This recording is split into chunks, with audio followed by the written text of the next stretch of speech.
Okay, the next DIY, I got one of these little round signs from the Dollar Tree to be the base for this for a couple shore living items, but this one was not glued down properly. I didn't notice it when I bought it, but I'm going to show you how you can fix it if this happens to you.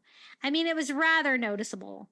Now, getting it like unglued enough to get my spatula under there was challenging, but I'm just using my heat gun and I was eventually able to get it under there. I'm not going to go all the way because it was so difficult to do that. I'm just going to go part of the way where I can glue that down where it should be. Originally, I kind of wanted to go all the way around and take all of the frames off and glue that on top of the canvas that I'm going to add to it. But since it was so hard to get even that little part up, we're just going to repair it and leave it in place. So I'm just going to glue that back down with some hot glue, stretching it out where it will be on the edge and not where it was before. You got to look for those things. Those frames on those signs are really cute, but sometimes I've noticed it on the square ones too. They're not always perfect. So I'm just going to touch it up a little bit. There is a little bit of a crack in there now. So I do put a little spackle in there to fill that up a little bit. The other thing I didn't really like about the sign was that the edges were kind of unfinished and painted kind of crazily. So I'm just going to go in there and take a makeup sponge and some ivory acrylic, and we're just going to touch that up all the way around the edges just to kind of give this a more finished vibe. And what I want to do is add an ocean scene to this and one of those octopus yard stakes to give you an idea of something you can make with the beautiful yard stakes from the Shore Living line at Dollar Tree. I also painted the front and the wood beads on the hanger with that ivory. And I think that looks pretty good. Now we're going to cover up the wood part on there. I want to use one of the Shore Living canvases, and I think we can just cut it to size. I'm just sanding around the inside of the frame because there was like a little bit of splinters happening on there just to smooth it all out. This is the ocean scene I'm going to use. They have several different ones, but I think this one's going to work out well. And I am just going to remove the canvas from this. I always like to save those sawtooth hangers because those are great. You can just nail that into another project you might have. And then using a razor blade, I'm going to cut on the outside of the staples to try to pop that canvas off. You do have to cut a couple times on the corners because they are kind of like folded there, and get that disconnected.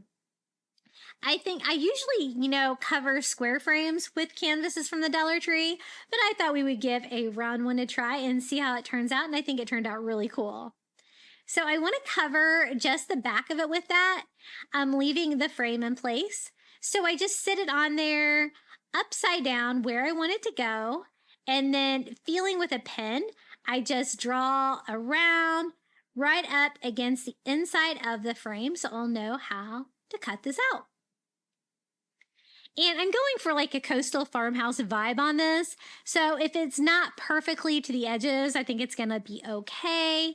I know some people go in there with some twine or rope to kind of glue in between, and you could totally do that as well. But I think we can make this work. I think that looks pretty good, so let's Mod Podge it down. I am going to do a rather thick layer of Mod Podge because we are gluing down that heavy canvas and I want it to stay in place. So once I get one coat on there, I do go on there with another coat to make sure it's nice and thick. And then we're going to just lay that on top of the Mod Podge, gluing that to the sign, which is a perfect little ocean background for that octopus. I'm just using like a baby wipe to kind of push that down, spread out some of the excess glue that might be seeping out around the edges. And I'm kind of okay with the edges that don't really have any canvas. I think it's going to make it look a little bit more rustic. Now, using my razor blade, I'm going to cut the canvas. You kind of have to feel where the groove is. There was 3 grooves on this one for 3 boards. I'm only going to do 2, just to kind of make it look like slatted boards. And so I'm just trying to find that groove, and I found like a little Cricut weeder was the best way to kind of find that, kind of mark it, so I'll know where to cut it. And then I'm just cutting it with my razor blade straight across. I'm going to skip like the center one, and then I'm going to do the same thing here with the one on the top. Just trying to find it, creasing that down a little bit with my Cricut weeder. And I'm doing this while it's still wet so that I can move the canvas if I need to.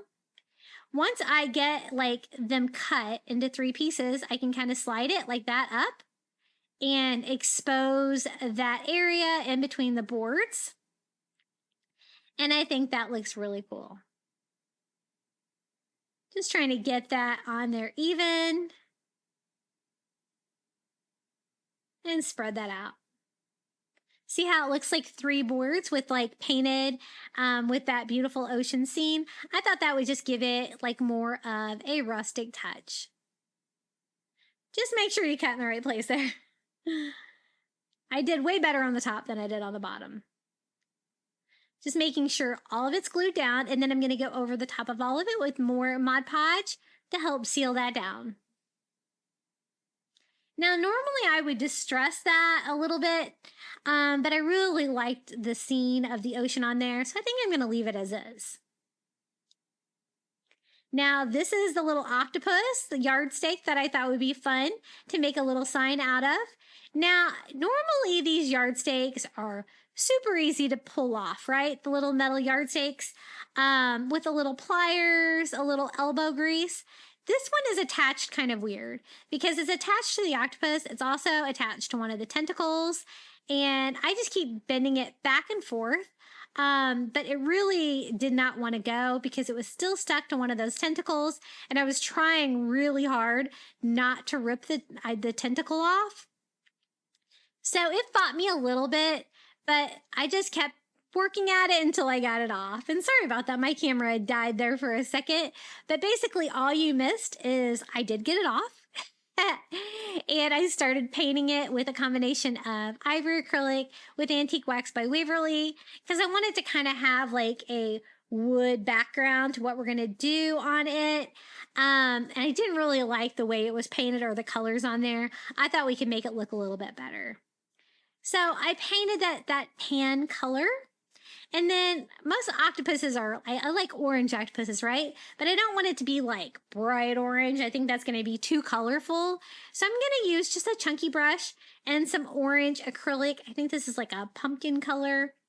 And I'm just going to distress it, because I want to bring out like all of the texture on the little tentacles of the octopus, his little tube feet, his little eyes and stuff like that.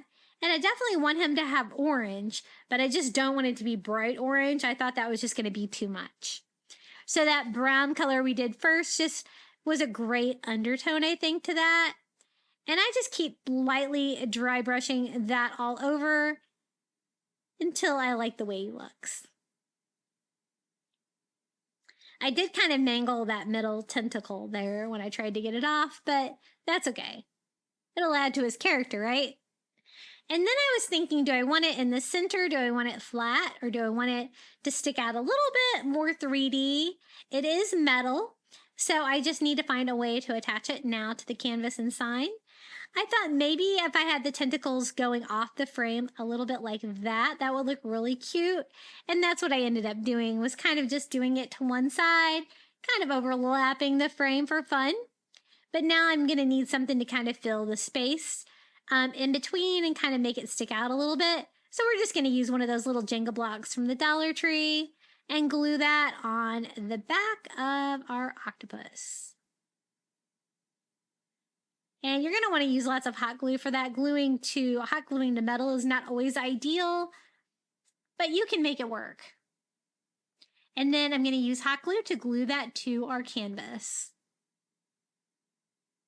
And I think this is really whimsical and sweet. We have a little octopus at the ocean.